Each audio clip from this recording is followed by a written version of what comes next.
ανακοίνωση μετά την εξαιρετική παρουσία της αγαπητής μου φίλης και εξαιρετικής συναδέλφου κυρία Τάση. Ναι, κύριε Τάση. Με την οποία ασχολούμαστε χρόνια σε αυτό το τομέα της αισθητικής δερματολογίας. Αφού μεταφέρουμε το λίπος σας, μπορούμε να δούμε πώς μπορούμε να μεταφέρουμε και μαλλιά για να καλύψουμε. Να συστηθώ κι εγώ. Είμαι ο Θεοχάρης Σωτήρης, δερματολόγος. Διευθύνω 2 κέντρα επιστημονικά, το Skin and Hair που είναι στη Γλυφάδα και το Laser Medical που είναι στο Λαγονήσι. Προσπαθούμε πάντα για το καλύτερο. Δεν υπάρχει καμία αμφιβολία ότι η πατρίδα μας, η Ελλάδα μας, είναι ο ιδανικός, ο παράδεισος για τον ιατρικό τουρισμό, όπως εύστοχα το παρατήρησαν και το επισήμαναν οι προαναλύσαντες. Και δεν υπάρχει καμία αμφιβολία ότι όλοι μας, στη διάρκεια των διακοπών, βρισκόμαστε σε μια κατάσταση ευεξίας. Αυτή την ψυχική ευεξία μπορούμε να την βελτιώσουμε, προσφέροντας και κάτι ακόμη, το οποίο μπορεί να είναι και ένα κίνητρο για ένα ξένο ασθενή να επισκεφτεί τη χώρα μας, συνδυάζοντας το ταξίδι του, τις διακοπές του, με μια πολύ καλή μεταμόσχευση, η οποία θα μπορούσε να βελτιώσει πάρα πολύ μεγάλο ποσοστό του προβλήματός του.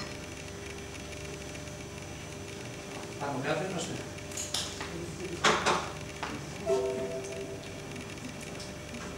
Λοιπόν, όμως όταν αντιμετωπίζουμε μια πράξη, δεν αντιμετωπίζουμε τόσο ελαφριά. Δηλαδή δεν πάμε αμέσως να χορέψουμε όταν κάνουμε μια ιατρική πράξη.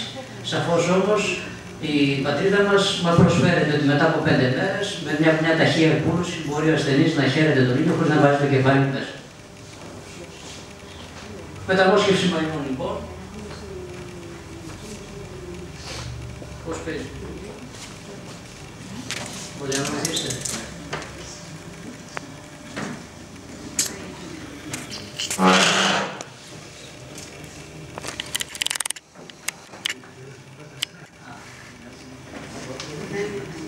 Λοιπόν, η μεταμόσχευση μαλλιών λοιπόν είναι πλέον δημοφιλής, αξιόπιστη και ευρύτερα εφαρμοζόμενη πράξη ποσοτικής αποκατάστασης ενδογενετικής αλλοπαικίας.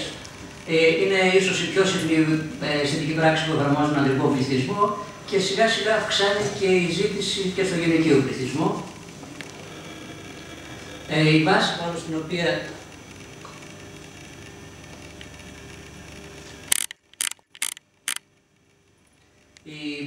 στην οποία στηρίζεται η μεταμόσχευση είναι το αξίωμα το οποίο προτάθηκε από τον Norman Oren Drake το 1958, η οποία λέει με απλά λόγια ότι ο μεταμοσχευόμενος θύλακας διατηρεί στη νέα του θέση τους γονιδιακούς του χαρακτήρες.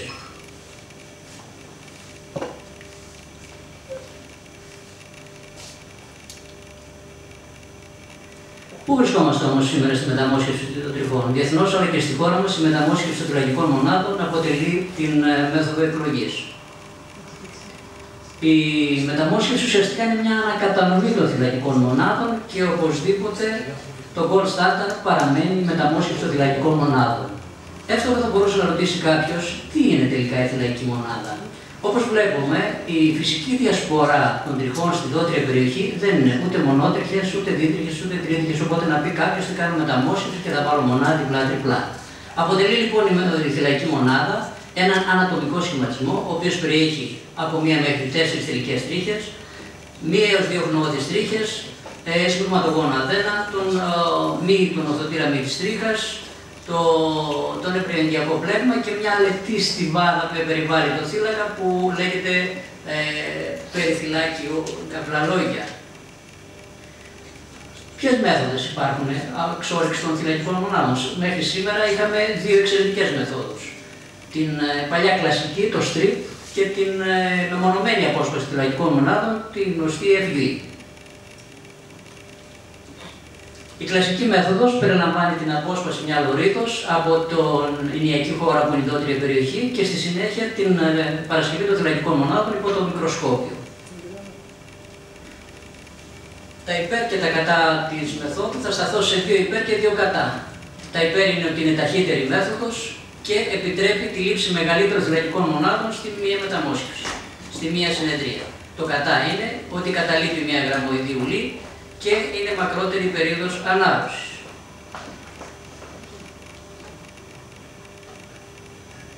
Η νέα μέθοδος, η οποία για πρώτη φορά είχα την τιμή να την ανακοινώσω στο Infoderma του 2003, συνίσταται την μεμονωμένη απόσπαση θυλακικών μονάδων από τη δότρια περιοχή.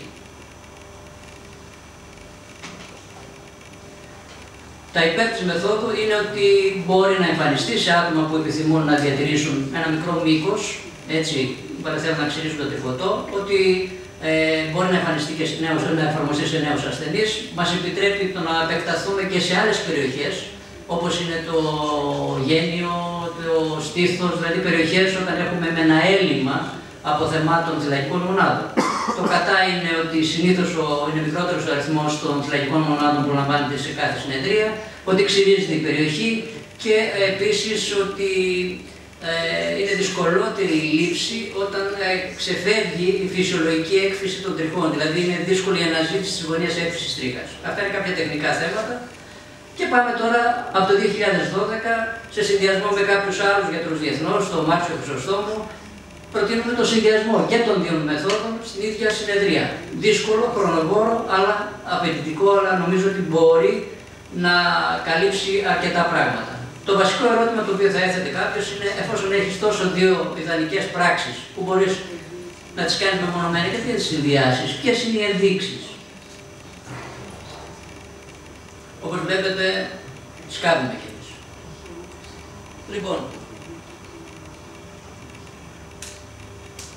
πότε θα την εφαρμόζουμε? Θα την εφαρμόζουμε σαφώς σε δύσκολες περιοχές, τις οποίες γνωρίζει η κυρία Τάσιο, δηλαδή σε περιοχές προχωρημένες Northern Class 6 έως 7, σε άτομα με περιορισμένη δότρια περιοχή, σε άτομα που επιθυμούν να ξυρίσουν το κεφάλι, δεν επιθυμούν να ξυρίσουν το κεφάλι και όταν θέλουν να μειώσουμε την δημιουργία ουλής στη δότρια περιοχή, γιατί όπως ανεφέρθηκε το συνέδριο είναι το Minimal Invasive Medicine.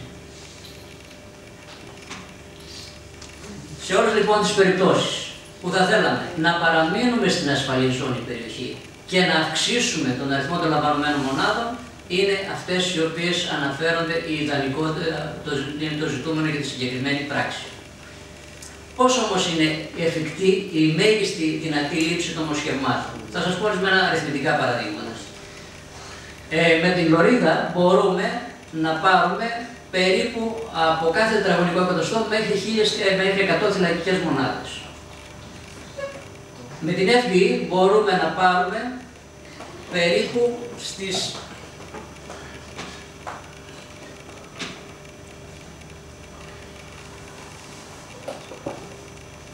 35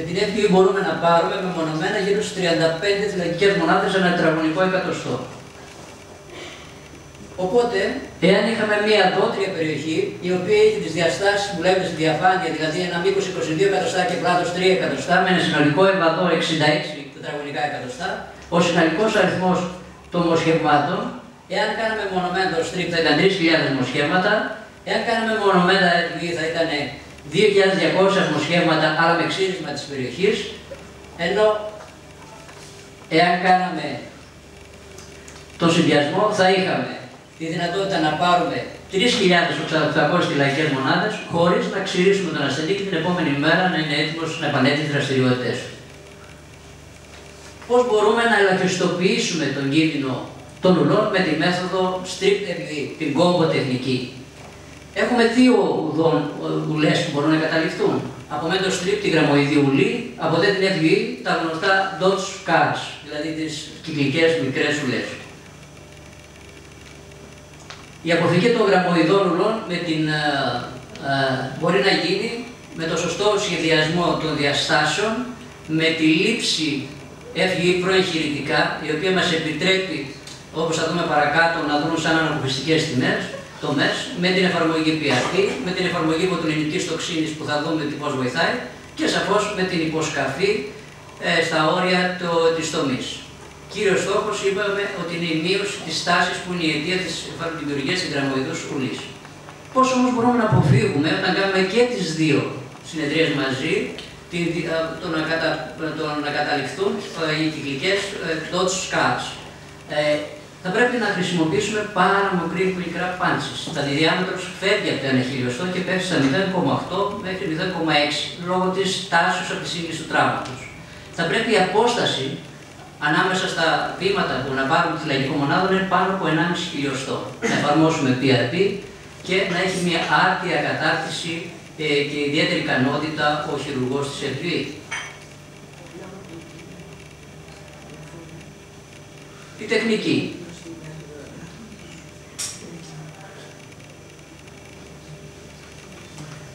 Πρώτα προετοιμάζουμε την περιοχή. Βρίσκουμε την περιοχή που θέλουμε, την οριοθετούμε και τη μετρούμε. Η προετοιμασία είναι αυτή που βλέπουμε.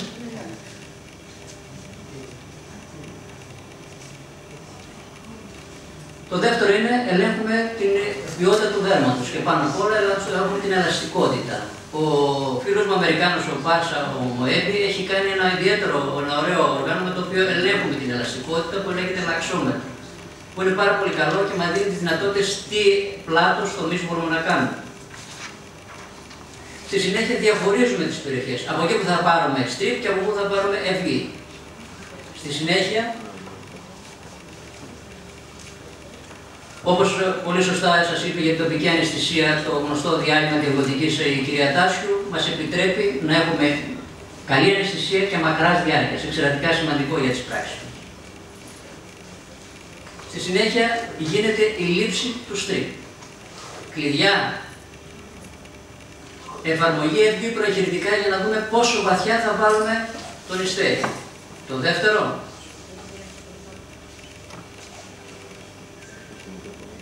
χρησιμοποιούμε double knife ιστέρι.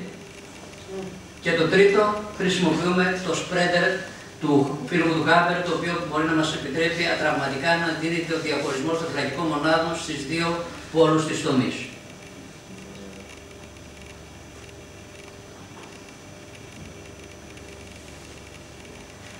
Και ακόμη εφαρμόζουμε και αυτό το μοντέλο της τριχοφυντικής σύγκλησης, η οποία συνίσταται στην απόσπαση μιας βορίδος ενός χιλιοστού στον κάτω πόλο της τομής, ώστε αν καταληφθεί ουλή, επειδή παραμένουν και βγαίνουν τρίχες μέσα από την ουλή, ώστε να γίνει ένα καμουφλάζ.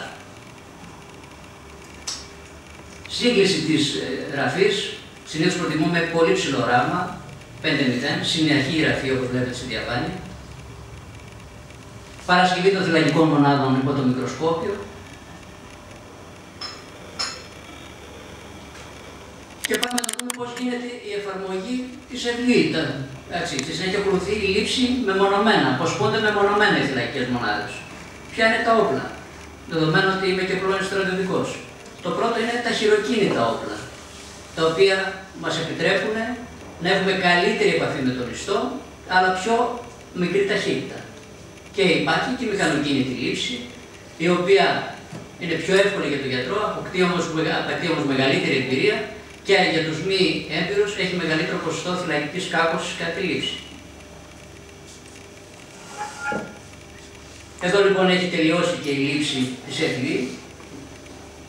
Γιατί κάποιος θα ρωτήσει, γιατρέ, κάνουμε PRP στη μεταμόσχευση. Ποιοι είναι οι αιτίες. PRP θα ακούτε όλοι για αισθητικούς λόγους και όλα αυτά. Η PRP προφυλάσσει και ενισχύει τη βιωσιμότητα των τριχών. Προάγει την επούλωση και την ανατόμηση του δέρματος. Και κινητοποιεί τους αδρανούς θυλάκους στη δότρια περιοχή με αποτέλεσμα να έχουμε, ενώ κάνουμε λήψη, απαρούμε να έχουμε καινούργιες θυλακικές μονάδες. Και το τέλος της επέμβασης καλύπτεται με τον ευρεγμένο πλήρως όλη η περιοχή στην οποία είναι η επέμβαση και ο ασθενής επανέρχεται στις δραστηριότητες του. 10 μέρες μετά, ανασηκώνοντας τις τρίχες, βλέπετε αυτό το ελάχιστο, αν θεωρηθεί γραμμοειδές, και την πλήρη επανέκκληση των τριχών στις περιοχές στις οποίες ελήφθησαν οι θυλακικές μονάδες. Δεν πρέπει να πραγματοποιείται την πρώτη εβδομάδα λόγω της φλεγμονής από την επέμβαση. Πρέπει να επαναλαμβάνεται μέσα σε 4 μήνες, στην οποία περίοδο αρχίζουν και επαναδραστηριοποιούνται οι μύες και υπάρχει πιθανότητα να γίνει η διάταση της τομής. Χρησιμοποιούνται με σαν πρωτόκολλο 2 μονάδες ανά 2 τετραγωνικά εκατοστά. Δηλαδή συνήθως χρησιμοποιούμε κατά μέσο όρο από 44 μέχρι 50 μονάδες ανά συνεδρία. Και το τελικό αποτέλεσμα νομίζω ότι είναι εξαιρετικό. Τα περιστατικά τα οποία θα σας δείξω είναι πάντοτε καλά, δείχνουμε πάντοτε στο promotion, medical promotion είναι τα καλά, αλλά για να πετύχουμε όμως καλά πρέπει να διαλέγουμε και καλά. Λοιπόν, εδώ έχουμε ένα περιστατικό στις οποίες κλήθηκαν 3.210 θυλακικές μονάδες. Το αποτέλεσμα είναι εξαιρετικό. Γιατί όμως θα μπορούσε να πει ένας είναι εξαιρετικό, γιατί είναι φυσικό, όχι. Γιατί σύμφωνα με την τρισδιάστατη βελτίωση του προσώπου που υπόθηκε πριν, θα πρέπει να βλέπετε ότι γίνεται ένα reframe του προσώπου, δηλαδή μειώνεται η απόσταση ανάμεσα στο μεσόφρυο και στο hairline. Ξέρετε, στο πρόσωπο υπάρχει ο κανόνας των τριών αισθητικών επιπέδων, των τριών τιμωρίων. Άρα λοιπόν γίνεται ένα reframe κάνοντας ένα repair στο hairline. Δεύτερο περιστατικό, ιδανικός ασθενής. Ικανοποιητικότατο αποτέλεσμα, 3.120 λαϊκές μονάδες. Πριν και μετά νομίζω ότι επαναφέρει την εικόνα της νιώτης πιο πολύ το μαλλί. Εδώ βλέπετε πώς βελτιώνει και το σχήμα ενός προσώπου που θα ρωτούσε κάποιος τι κεφάλι είναι αυτό. Βλέπετε όμως, κάνοντας την κόμπο τεχνική, μια δύσκολη περιοχή και παίρνοντας με την κόμπο τεχνική μόνο 2.500 λαϊκές μονάδες, μπορέσαμε να επαναφέρουμε την εικόνα που βλέπετε κάτω, με το hairline να έχει αυτή την ωραία εικόνα,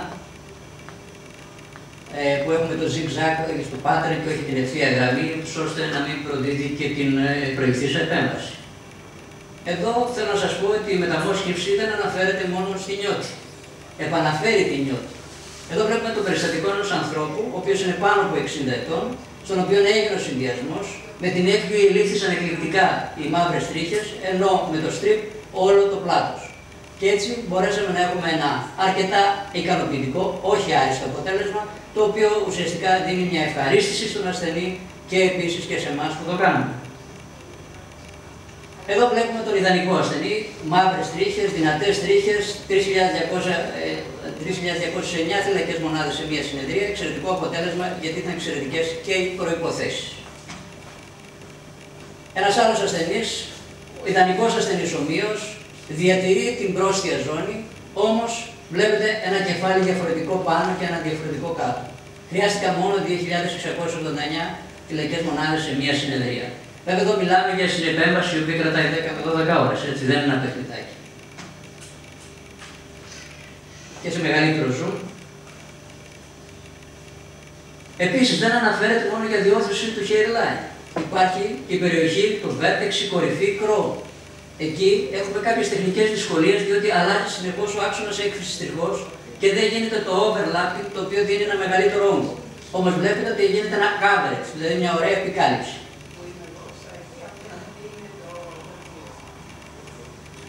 Επίσης, εδώ πάμε σε νέο ασθενή.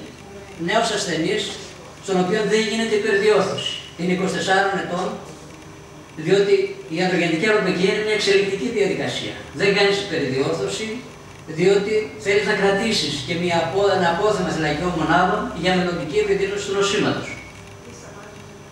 Επίσης, εδώ ένα ιδανικό παράδειγμα πώς μπορεί μια μεταμόσχευση να αλλάξει την εικόνα του μετώπου. Εδώ το εντυπωσιακό δεν είναι ότι έχουμε ένα ωραίο αποτέλεσμα, είναι αυτό που σας είπα, είναι ωραίο το reframe του προσώπου. Ο κανόνας των τριών αισθητικών τριτιμωρίων του προσώπου. Και μετά από όλα αυτά, να σας παρουσιάσω και την ομάδα μου, γιατί όλα αυτά είναι συλλογικά. Να ευχαριστήσω για την προσοχή σας. Θα μπορούσα να κάνω περισσότερο show, κύριε, αλλά προτίμησα να είμαι λίγο to the point. Σας ευχαριστώ για την υπομονή.